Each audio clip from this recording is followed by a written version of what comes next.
Good morning everyone, welcome to my YouTube channel. मैं लवकुश कुशवाहा आज आपके लिए लेकर आया हूँ 3 जून का करंट अफेयर आपके YouTube channel lucky classes bye Lavkush पर। आज बात करेंगे करंट अफेयर की। तो आज के करंट अफेयर में 3 जून के मोस्ट इम्पोर्टेंट क्वेश्चन। चलते हैं सेशन के पहले क्वेश्चन की ओर। तो इस सेशन का पहला क्वेश्चन, हाल ही में भारत ने anti radiation missile Rudram second का सफल परीक्षण कहाँ किया है। यानी क्वेश्चन पूछ रहा है कि भारत ने एंटी रेडिएशन मिसाइल रुद्रम 2 का सफल परीक्षण कहाँ किया है, तो उड़ीसा में किया है। चलते हैं इस क्वेश्चन से संबंधित कुछ प्रश्न हैं, जैसे कि डीआरडीओ द्वारा उड़ीसा में एंटी रेडिएशन मिसाइल रुद्रम 2 का सफल परीक्षण किया है। बात करते हैं उड़ीसा की। तो उड़ीसा की राजधानी भुवनेश्वर है और यहाँ के मुख्यमंत्री यानी उड़ीसा के मुख्यमंत्री नवीन पटनायक हैं। उड़ीसा के राज्यपाल कौन हैं, तो उड़ीसा के राज्यपाल रघुवर दास हैं। अगर बात करें कि उड़ीसा में कितनी विधानसभा सीटें हैं, तो 147 सीटें विधानसभा की हैं उड़ीसा में और लोकसभा की 21 सीटें हैं। और अगर देखा जाए 2024 के लोकसभा चुनाव के साथ साथ उड़ीसा में विधानसभा चुनाव हो रहे हैं। क्वेश्चन नंबर 1 से संबंधित ये हमारे फैक्ट थे। चलते हैं अगले क्वेश्चन की ओर। हाल ही में किसे कर्मचारी चयन आयोग यानी एसएससी का अध्यक्ष नियुक्त किया गया है। यानी एग्ज़ाम में अगर पूछा जाता है कि एसएससी के नए अध्यक्ष कौन हैं, तो राकेश रंजन एसएससी के नए अध्यक्ष हैं। यानी एसएससी मतलब आपका स्टाफ सिलेक्शन कमीशन, जो भारत में कई पदों पर भर्तियां नियुक्त करता है। जैसे कि इस क्वेश्चन से संबंधित फैक्ट हैं, जैसे कि मणिपुर कैडर के 1952 बैच के आईएएस अधिकारी राकेश रंजन को कर्मचारी चयन आयोग का अध्यक्ष नियुक्त किया गया है। ठीक है, एक फैक्ट आपका ये हो जाएगा कि राकेश रंजन कौन थे और इनको एसएससी का अध्यक्ष नियुक्त किया गया है। अब सेकंड फैक्ट की बात करते हैं, जैसे कि कर्मचारी चयन आयोग भारत सरकार के विभिन्न मंत्रालयों और विभागों में विभिन्न पदों के लिए कर्मचारियों की भर्ती करता है। यानी कि भारत सरकार द्वारा यानी एसएससी भारत सरकार के विभिन्न मंत्रालयों और विभागों में विभिन्न पदों के लिए कर्मचारियों की भर्ती करता है। तो ये हो जाता है हमारा क्वेश्चन नंबर 2 के कुछ महत्वपूर्ण फैक्ट हो जाते हैं। और इसी प्रकार आप अगर हमारे चैनल पर नए हैं तो चैनल को सब्सक्राइब जरूर कर दें। और अगर आपको लगता है कि हमारा वीडियो या आप इससे संबंधित आज के करंट अफेयर में आपके लिए ये क्वेश्चन हेल्पफुल होने वाले हैं, तो वीडियो को लाइक और अपने सभी दोस्तों को शेयर जरूर कर दें। चलते हैं अगले क्वेश्चन की ओर। तो अगला क्वेश्चन है हमारा 3rd। हाल ही में खबरों में रहा प्रवाह पोर्टल किसके द्वारा लॉन्च किया गया है। यानी क्वेश्चन नंबर 3rd का आंसर हो जाएगा आरबीआई। यानी आरबीआई द्वारा प्रवाह पोर्टल लॉन्च किया गया है, जिसका काम क्या है, यानी प्रवाह पोर्टल और सरकारी प्रतिभूतियों के लेन देन के लिए मोबाइल ऐप लॉन्च किया है। किसने? आरबीआई ने किया है। तो क्वेश्चन नंबर 3rd का आंसर सी हो जाएगा। इससे संबंधित कुछ महत्वपूर्ण पॉइंट हैं, जैसे कि आरबीआई के वर्तमान गवर्नर कौन हैं, तो श्री शक्तिकांत दास आरबीआई के वर्तमान गवर्नर हैं। बात करते हैं आरबीआई का प्रमुख कार्य क्या है, तो आरबीआई का प्रमुख कार्य मुद्रा जारी करना है। अगर बात करते हैं आरबीआई के गवर्नर, जो भारतीय रिजर्व बैंक के 25वें गवर्नर हैं, कौन हैं? शक्तिकांत दास हैं। क्वेश्चन नंबर 3 से संबंधित ये हमारे कुछ महत्वपूर्ण फैक्ट थे जो मैंने आपको बता दिए हैं। चलते हैं सेशन के अगले क्वेश्चन की ओर। तो इस सेशन का अगला क्वेश्चन है क्वेश्चन नंबर 4। हाल ही में किसे लोकपाल का सचिव नियुक्त किया गया है? यानी क्वेश्चन नंबर 4 कह रहा है कि हाल ही में किसे लोकपाल का सचिव नियुक्त किया गया है।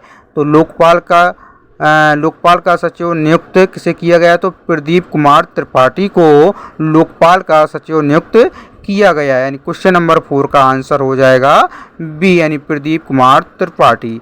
चलते हैं कि लोकपाल है क्या।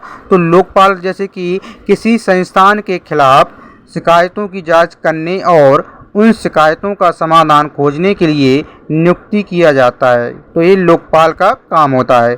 बात करते हैं जैसे कि दूसरा फैक्ट कि भ्रष्टाचार, यानी भ्रष्टाचार, कोई व्यक्ति भ्रष्टाचार करता है या भ्रष्टाचार से निपटने के लिए यानी अधिनियम 1988 के तहत किसी लोक सेवक द्वारा किए गए कथित अपराध के खिलाफ शिकायत दर्ज की जा सकती है। अगर कोई भ्रष्टाचार करते पकड़ा जाता है उसकी शिकायत हम कर सकते हैं। ठीक है, तो ये लोकपाल हमको आज़ादी देता है। अब बात करते हैं लोकपाल में सदस्यों की संख्या कितनी होती है। तो लोकपाल में सदस्यों की संख्या 8 होती है। तो 8 में जैसे कि 4 पद न्यायिक सदस्य होते हैं और 4 पद गैर न्यायिक सदस्य होते हैं जो लोकपाल में होते हैं। अगर एग्जाम में आता है कि लोकपाल में कितने सदस्यों की संख्या होती है तो 8 होती है। ठीक है, तो इस क्वेश्चन से संबंधित हमारे ये मोस्ट इंपोर्टेंट पॉइंट हो जाते हैं। चलते हैं अगले क्वेश्चन की ओर। तो अगला क्वेश्चन हमारा क्वेश्चन नंबर 5। हाल ही में 30 मई को किस राज्य का स्थापना दिवस मनाया गया है? यानी पूछा जा रहा है कि 30 मई को किस राज्य का स्थापना दिवस मनाया गया है या मनाया जाता है। तो इसका आंसर हो जाएगा गोवा, यानी गोवा का 30 मई को स्थापना दिवस मनाया जाता है या मनाया गया है। इस क्वेश्चन से संबंधित कुछ मोस्ट इम्पोर्टेंट पॉइंट हैं जैसे कि गोवा में प्रतिवर्ष 30 मई को स्थापना दिवस मनाया जाता है। ठीक है, तो क्वेश्चन से संबंधित आपका ये मोस्ट इम्पोर्टेंट पॉइंट हो गया है। और देखिए कि 1987 से 23 मई को स्थापना दिवस मनाया जा रहा है। यानी कब से मनाया जा रहा है? 1987 से मनाया जा रहा है। अब बात करते हैं कि गोवा की राजधानी क्या है। तो गोवा की राजधानी पणजी है। ठीक है, तो मुख्यमंत्री कौन है? तो मुख्यमंत्री प्रमोद सावंत हैं। और गोवा के राज्यपाल कौन है? तो PS श्रीधरन पिल्लई यानी गोवा के राज्यपाल हैं। इसमें विधानसभा सीटें कितनी हैं? यानी गोवा में कितनी विधानसभा सीटें हैं? तो 40 सीटें हैं। अगर बात करते हैं गोवा की, तो गोवा एक केंद्र शासित राज्य है। ठीक है, तो इस क्वेश्चन से संबंधित हमारे कुछ मोस्ट इम्पोर्टेंट पॉइंट हो गए। चलते हैं अगले क्वेश्चन की ओर। Question number 6। हाल ही में कौन सा देश तालिबान को आतंकवादी सूची से हटाएगा? यानी क्वेश्चन नंबर 6 पूछ रहा है ऐसा कौन सा देश है जो तालिबान को आतंकवादी सूची से हटाने जा रहा है या हटाएगा। तो इस क्वेश्चन का आंसर हो जाएगा रूस, यानी कि रूस तालिबान को आतंकवादी सूची से हटा रहा है। ठीक है, तो चलते हैं अगले क्वेश्चन की ओर। तो क्वेश्चन नंबर 7। हाल ही में कौन कोलंबो प्रोसेस का अध्यक्ष बना है? यानी क्वेश्चन नंबर पूछ रहा है कि हाल ही में कौन सा देश कोलंबो प्रोसेस का अध्यक्ष बना है। तो भारत कोलंबो प्रोसेस का अध्यक्ष बना है। कौन बना है? भारत बना है। तो क्वेश्चन नंबर 7 का आंसर हो जाएगा भारत हो जाएगा। चलते हैं इस क्वेश्चन से संबंधित कुछ मोस्ट इम्पोर्टेंट पॉइंट है। तो वो इस प्रकार हैं जैसे कि भारत पहली बार अगर देखा जाए तो भारत अपनी आज़ादी के बाद यानी पहली बार 2024 और 2026 कोलंबो प्रोसेस का अध्यक्ष बना है। ठीक है, अब बात करते हैं इसमें कितने देश शामिल होते हैं। तो एशिया के 12 सदस्य देश इसमें शामिल होते हैं। ये किस लिए होता है? यानी इसमें कोलंबो प्रोसेस क्या है? तो इससे संबंधित जैसे कि पूछा जाए तो हम बता सकते हैं कि ये सुरक्षित, व्यवस्थित और कानूनी प्रवासन को बढ़ावा देना इस संगठन का कार्य है। नेक्स्ट पॉइंट, कोलंबो प्रक्रिया एक क्षेत्रीय परामर्शदात्री मंच है। इस क्वेश्चन से संबंधित ये महत्वपूर्ण फैक्ट थे।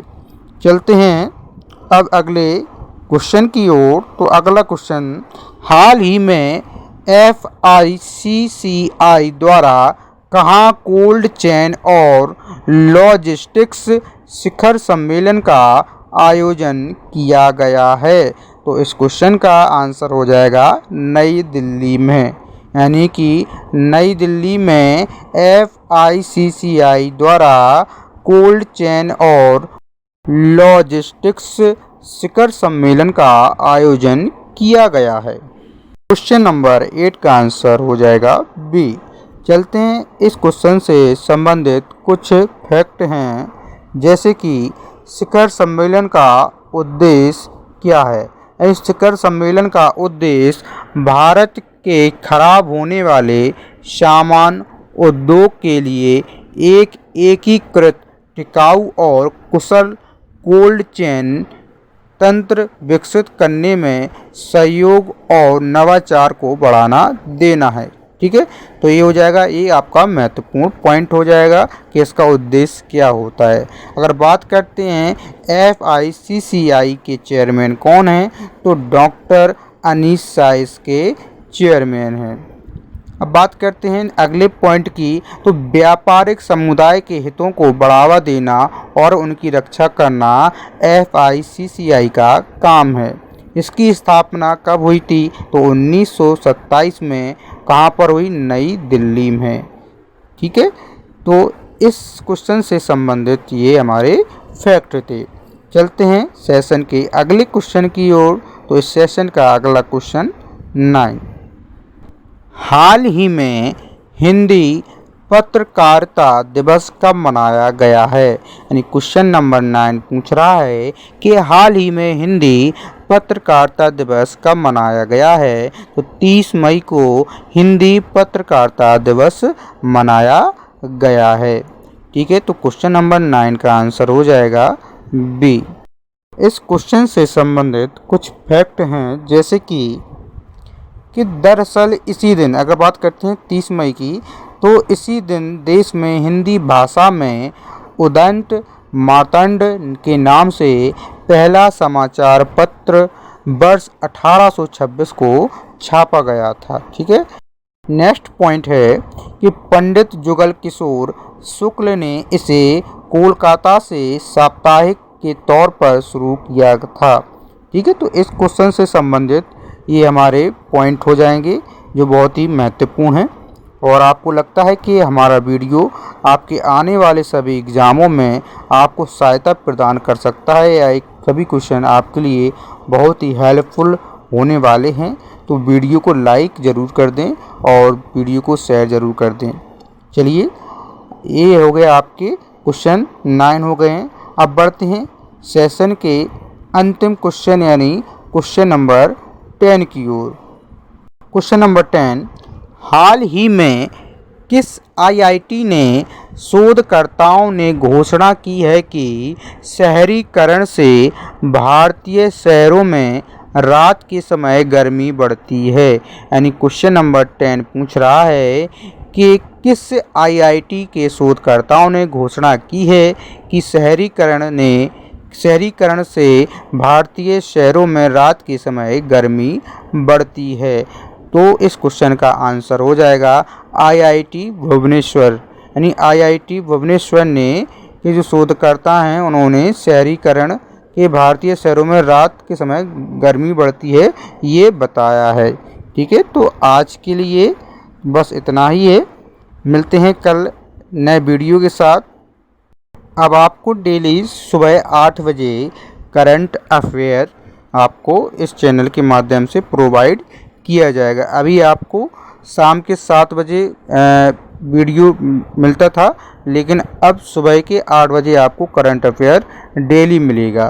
ठीक है, और जो भी फैक्ट हैं, अब सभी फैक्ट के साथ क्वेश्चन आपको अवेलेबल किए जाएंगे, क्योंकि आपके आने वाले एग्ज़ाम में आपको कोई प्रॉब्लम ना हो।